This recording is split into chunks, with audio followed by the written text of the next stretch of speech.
क्या Victoria immigration के नल को फिर से चालू करने के लिए तैयार है? अपने दरवाजे ठीक से खोलने के लिए लगभग 2 साल इंतजार करने के बाद रेस्टोरेंट्स फिर से बंद करने के लिए मजबूर हो रहे हैं क्योंकि उन्हें पर्याप्त स्टाफ ही नहीं मिल पाता है। कई जगहों पर इस साल की क्रिसमस पार्टियों और ग्रुप बुकिंग के लिए जबरदस्ती बंद करने के लिए सख्त रोक लगाई गई थी। कोस्ट से लेकर देश तक गर्मी की छुट्टियों में तेजी का बेसब्री से इंतजार कर रहे रेस्टोरेंट्स अब बुकिंग को कम करने का कठिन निर्णय ले रहे हैं। पूरी जानकारी के लिए इस वीडियो को अंत तक देखें और हाँ, वीडियो को लाइक और शेयर करें और हमारे चैनल को सब्सक्राइब करना न भूलें। ब्रेन ड्रेन कंसल्टेंट्स की ओर से हमारे इमिग्रेशन इन्फॉर्मेशन और news channel A to Z immigration updates में आपका हार्दिक स्वागत है। नेशनल स्किल्स कमीशन की एक हालिया रिपोर्ट में पाया गया कि 63% हॉस्पिटैलिटी व्यवसायों ने 2020 की तुलना में इस वर्ष कर्मचारियों की भर्ती में ज्यादा कठिनाई का अनुभव किया। इसलिए यह कोई आश्चर्य की बात नहीं है कि हॉस्पिटैलिटी क्षेत्र international students, skilled visa holders और वर्किंग हॉलिडे मेकर्स की वापसी के लिए तत्काल बुलावा दे रहा है।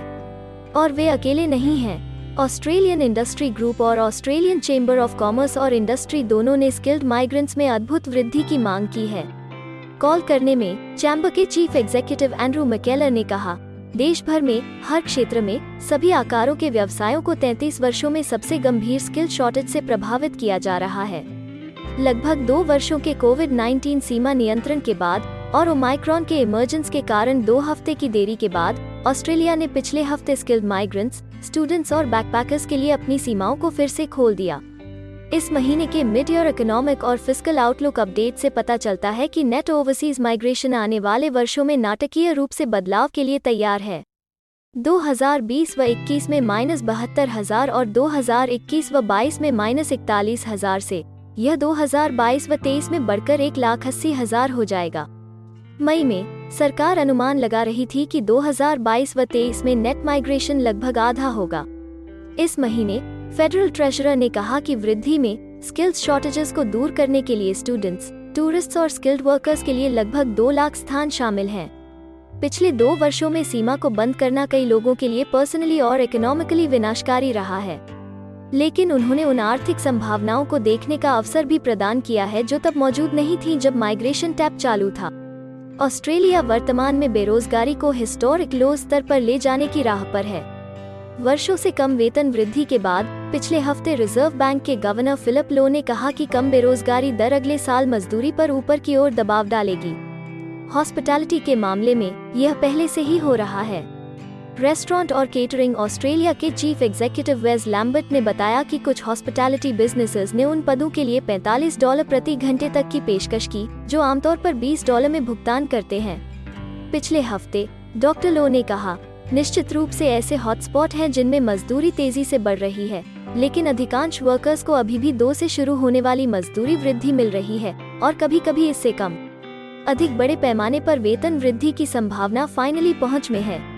यह निष्कर्ष निकालना मुश्किल नहीं है कि स्किल्ड माइग्रेंट्स का एक सिग्निफिकेंट इंजेक्शन इसे और पूरे रोजगार की संभावना दोनों को रोक देगा। हालांकि लैम्बर्ट ने स्किल्ड माइग्रेंट्स की वापसी की मांग की है। उन्होंने यह भी पहचाना कि वर्तमान लेबर की कमी युवा लोगों और लंबे समय तक बेरोजगारों को हॉस्पिटैलिटी इंडस्ट्री में लाने का अवसर पैदा करती है। स्कूल से रोजगार तक का रास्ता बड़े पैमाने पर इंडस्ट्री आधारित होना चाहिए। अक्टूबर में Australian hotels association, Victorian chamber of commerce and industry और क्राउन ने जुलाई 2022 तक 1000 विक्टोरियंस लोगों को हॉस्पिटैलिटी स्किल्स में ट्रेन करने के लिए एक निःशुल्क बेवरेज स्किल्स पाथवे प्रोग्राम की घोषणा की। ऐसा कोई कारण नहीं है कि अन्य उद्योग के नेतृत्व वाली पहल नहीं कर सके। अन्य क्षेत्रों में कमी को भरने के लिए होते हैं। कोविड-19 द्वारा प्रस्तुत कई अनएक्सपेक्टेड अवसरों में से ज्यादा युवा लोगों और लंबे समय तक बेरोजगारों को काम पर लाने का मौका ऐसा नहीं है जिसे उन्हें माइग्रेशन के जनरल असेसमेंट पर वापस लौटकर हल्के से खारिज करना चाहिए। विक्टोरिया में एक और कारण है कि डोमेस्टिकली जितना संभव हो सके लेबर की मांग को पूरा करना एक बुद्धिमानी भरा कदम होगा। इंफ्रास्ट्रक्चर विक्टोरिया ने मार्च 2020 की रिपोर्ट में लिखा है, विक्टोरिया का ट्रांसपोर्ट नेटवर्क भीड़भाड़ वाली सड़कों और भीड़भाड़ वाले पब्लिक ट्रांसपोर्ट के साथ मांग को पूरा करने के लिए संघर्ष कर रहा है। वर्षों के हाई माइग्रेशन इनटेक और पॉपुलेशन ग्रोथ के बाद विक्टोरिया में दबाव को दूर करने के लिए तब से क्या किया गया है, यह पर्याप्त प्रतीत नहीं होता है। और एक बड़ी कीमत पर बिग बिल्ड में विक्टोरिया के बड़े पैमाने पर निवेश के बावजूद मेलबोर्न के विकास गलियारों में लोकल गवर्नमेंट महामारी के बाद यातायात की भीड़ और पब्लिक ट्रांसपोर्टेशन में महत्वपूर्ण गैप की चेतावनी दे रही हैं। इसमें कोई संदेह नहीं है कि माइग्रेशन में अद्भुत वृद्धि के लिए इंफ्रास्ट्रक्चर में और भी बड़े निवेश की जरूरत होगी। इस तथ्य को छोड़ दें कि विक्टोरियन गवर्नमेंट बजट पर कुछ भी बनाने में असमर्थ है। सड़कों और रेलवे पर अरबों खर्च करना एक वेटर क्राइसिस का एक बहुत महंगा समाधान है, और ट्रैक रिकॉर्ड को देखते हुए इसकी कोई गारंटी नहीं है कि इसे जल्द ही किसी भी समय वितरित किया जाएगा। We hope you appreciate our efforts to provide important and accurate immigration information. Please share your feedback and suggestions in the comments section. Please like, share, and subscribe to our channel to show your support, and yes, don't forget to press the bell icon. Thank you for your valuable time, and we hope to see you again soon with another video. If you need any further assistance or want to discuss anything related to your immigration dreams, then you can book an expert consultation session with our team of registered migration consultants.